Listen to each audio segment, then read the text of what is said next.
Hey you, let's get this video straight to the point. I am sick and tired when people underestimate Chess RuneCraft, okay? Putting them on tier 3 and 4 and tier list and shit. I don't know why that people would not understand the strength of Chess RuneCraft, up to the point that I'm confused, whether I'm just super crack at the deck or other people are just terrible at playing Shadowverse. People would say, oh, you but Chess RuneCraft is easy to beat, you do this and you put it. No, shut up. It's all in your imagination. You're gaslighting yourself that you can beat Chess Rune. After all, you died to Chess RuneCraft before, and you felt so shameful that you tried to wipe the memory of yourself losing to Chess Rune, and tried to make excuses on why Chess RuneCraft is bad. I know that. I know all about you. And there are other people who are like, well, I played 10 matches with Chess Rune and I've got 10 lose streaks with it. No, you're lying. You only played 2 games of Chess Rune and lose twice and then stop playing. You didn't even try to learn the deck. You're just trying to besmirch the reputation of Chess RuneCraft so people would not play the deck anymore. I know all of your plans, man. The Matrix is trying really hard to get rid of us. The Matrix says, Okay, let me take over here. Hi, in this video, I'm showing you guys how to play Chess RuneCraft once again. I said once again because I already made a Chess Rune guide before on the previous expansion.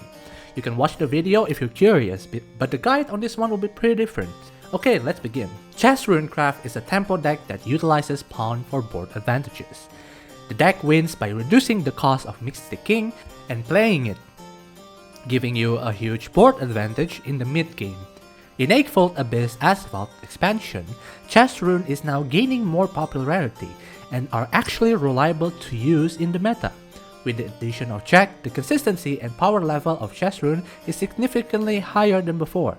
It's pretty unique to play, and honestly, it's super fun to play as well. Now, let's move on how you play them. First, I will show you the deck list. This is the deck list that I've been using to climb ladder and get to Grandmaster rank. There are some cards that are basically the same like the previous expansion, but there are new cards coming in and old cards getting replaced. You might notice in this list there are no more Card Seer or Mystic Queen anymore. I'll explain about it later in this video. Next, I will explain to you about the deck composition briefly. I'm not going to type in the card effects like the previous video, I'm just too lazy. You can look up what the cards do yourself. Let's begin. Wayfaring Goblin. Cheap, disposable, and unlike Card Seer, can be used as a heal and a 3/3 rush late game, and most importantly, it can be played on turn 1 as an additional copy of Insight in some way. Wayfaring Goblin replaces Card Seer here, because in my opinion, Card Seer is a waste of board space, useless on late game turns and can be played on turn 1. Freya puts 1 out of 3 chess cards from the deck. Greater Will is still a decent stall and draw card even with the nerf. Angelic Strike is basically counter magic replacement but with targeted effects and late game burn potential. Sacred Bird of Wisdom. Insight with a heal and also can be used as a removal. Story of a Lifetime. Reliable card recycling tool and a massive draw mid to late game. Magical Strategy. Pawn and draw. Uranus, burn, heal, and a 2-for-1 removal. Magical Rook is now your important Evo target. I will explain that later. He can generate 2 pawns on Fanfare with a ward and can also heal. Check will draw you 2 out of 4 chess cards from the deck. Can also be used to push damage with the pawn buff. Olivia and Sylvia. They are very important when you need to stall for a king cost reduction turn, and a bigger king damage on the next turn. Chess Rune is pretty heavy on using Evo points, so they can be an important part of the deck. Magical Knight. Summon pawns while pushing face. Their costs are very flexible, second most important chess pieces beside the rook. Mystic King. To kill your opponent. now, many people will disagree about this deck list, because there is no queen. But guess what? I got Grandmaster with it, and while you're sucking off the meta's cock. Now who has no bitches, huh? People like you shouldn't judge on something you probably know nothing of. Something that you would give up easily and never appreciates. People like you make me sick, you disgusting piece of motherfucker. Before we go into how we play the deck, you all probably wondering, why is there no Mystic Queen? Let me tell you why. In my experience grinding the rotation rank ladder up to 9,000 points with Chess Rune, I finally realized that the Queen is somewhat a brick card. With the addition of check, you gain a tutor for chess cards. The additional magical strategy from the Queen seems so meaningless when you have more reliable tutor with Freya and check. Pulling the Queen out of check in a sticky situation feels really bad sometimes because she's not even cost efficient.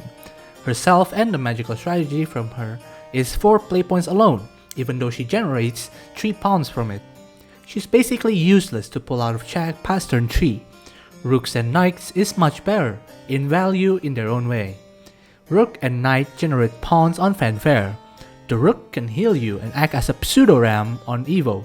The Knight is basically a reach card for you to kill with the King, and also the cost is very flexible. They're just much better to have in hand than the Queen. So now, the Queen is out of the deck, making check and Freya pulling less variation of cards. And that was the brief explanation of the deck composition. Now let's get into... In this part, I will explain to you about mulligans and strategies. Chess Rune mulligans are very different in this expansion than in the Celestial Dragonblade expansion. In Azvaldt, there are a lot more board-based decks in the meta, so Chess Rune game plan is easily executed against these types of decks. Of course, there are still a couple of decks that can play around your game plan. The basic mulligans that you look out for as Chess Rune is the tutors, the cycles, and the chess pieces beside the king. The utmost priority that you want to have is the check. After that, it's Freya. Insights are a keep. If you don't feel confident and wanted to guarantee, turn 1 cycle. But Wayfaring Goblin is a must keep insight because it can only be played in turn 1. Goblin can also act as an early aggression as well, just to make your opponent in shambles. Most of the time, I toss insights in mulligans just to get checked. Freya is a very good to keep because she's a tutor for chess followers. Magical strategy is a keep if you have knights in hand. And then the chess pieces. For the chess pieces, the rook takes more priority to keep than the knight. But if you already have check or magical strategy in hand, then the knight is more important to keep because you need the cost reduction as early as possible. If you're feeling lucky, you can actually keep both knight and rook in hand and find cycles or checks for the third card. Check, rook, and knight opening hand might seem ridiculous, but this hand I can actually consider high roll sometimes because it has a high chance you pull off a turn 5 8 pawns left play for your king. And that's the basic mulligan. These mulligans works naturally against decks that are very board heavy or even decks that are not board heavy but needs a follower played as their game plan. For decks that can play around your pawns, you need to have more aggressive game plan. Just get a good curve and followed by rooks, checks, and knights. I've said this before in my previous guide video, and I will say it again in this one. Chess Rune doesn't have a fixed game plan or flowcharts. The deck is both proactive and reactive at the same time. So strategies in Chess Rune are very fluid, and you learn it by playing it a lot, like the actual game of chess. However, in this guide, at the very least, I can tell you how to get your pawns killed effectively. The game plan of Chess Rune might look simple. Summon pawns and then remove them. But as I said previously, it's not that easy, because you need to adapt on the matchup and what your opponent do in that match. So, one of the things that I can tell you with my experience is when you trade efficiently, when to play proactively, when to go all out in killing your pawns, etc. This guide is based on matchups with general archetypes of the meta, not the specific archetype of every class. So it's not too specific matchups against each deck in the meta, but I hope I can tell across the general idea of the strategy. First up, the board heavy mid-range decks. Against these decks, value trading is important. When your opponent is a deck that push out followers every single turn as their game plan, you always try to out-tempo them. Trading pawns every single time might not be the best idea. Having board advantages can be beneficial to you. The opponent might have to respond by trading your followers and pawns themselves, since they need board advantages as well to win. If your mid-range opponents try to play around your pawns, just simply go face with your pawns and tempo swing with the other. You need to capitalize any mistake that your opponent is making and Do you know what kind of person that I hate the most? Smart asses that plays this game. You think that not killing my pawns is the best way to win for you? Huh? Well, guess what, motherfuckers? You fucking die. Trade the pawns, you smart ass. Don't be a dumb bitch that wouldn't trade the pawns. It's Chess Rune. I'm not gonna trade the pawns. I'm not gonna trade the pawns. Go kill yourself, you piece of motherfucking. So, trade efficiently and let the opponent trade your board for you.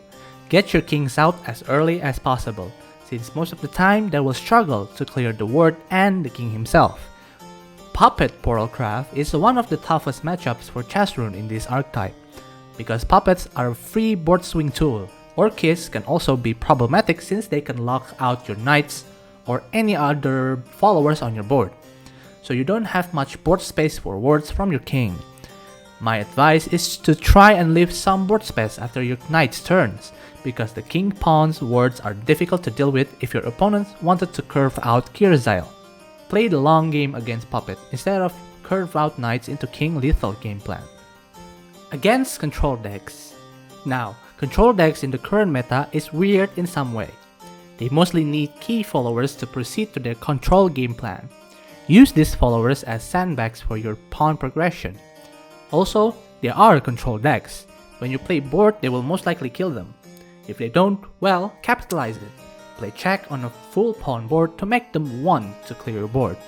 If your opponent is most likely a Bahamut control deck, then always try to find your Uranus. OTK game plan is your go-to strategy against these control decks, so cycle and draw to get your own combo. One of the pros of playing Chess Rune against control decks that Chess Rune can go past around damage mitigation effects. The king's pawn deals 12 damage divided into 4 instances of 3 damage. Uranus mostly deals 3 damage. Knights deals 3 damage. And Angelic Strikes also only deals 3 damage. So against control decks, just play proactively and aggressively, and don't give them any loose turns to recuperate. Now, the worst matchup for Chess Runes are against the combo/OTK decks. In this case, I want to specifically talk about Spell Boost and Last Word Shadowcraft.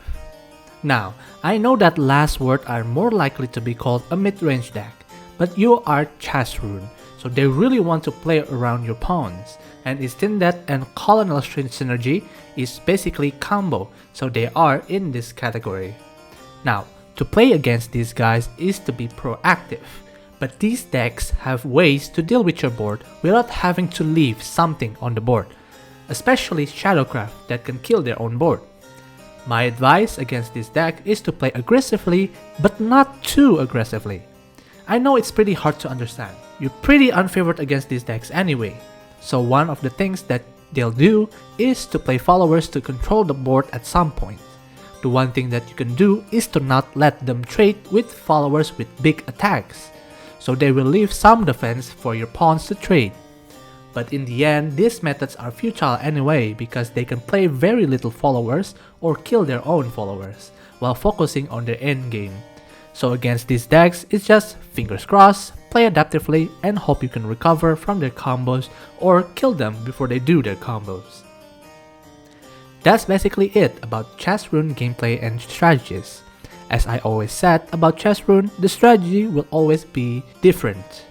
You need to adapt to every situation and act upon it like an actual game of chess, so play it to learn it. But I do hope that my advice on the matchups can be beneficial to your knowledge of the deck. All of this comes from experience. I might not be the best player out there, but I do play Chess Rune a lot, so yeah, that's all there is to it in this guide about Chess RuneCraft. Thank you for watching. Wait!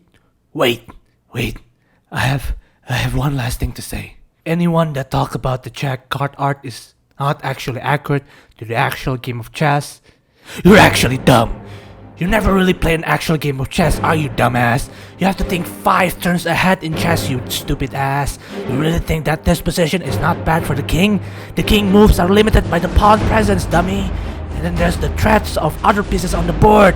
You really can't think ahead, can't you? This is why you're not qualified to play Chess RuneCraft, you dumb piece of motherfucking...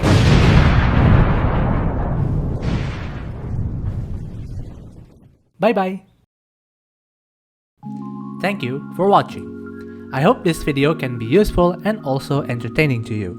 Leave a comment about your thoughts on Chess RuneCraft. Also, I need to mention that this video is for a deck guide competition that is held by Jiff, so please give him a follow and participate as well. And so, leave a like if you enjoy, subscribe if you haven't already, more content coming soon, so stay tuned. Thank you to members for supporting this channel. You're all truly wonderful, and I'll see you guys next time.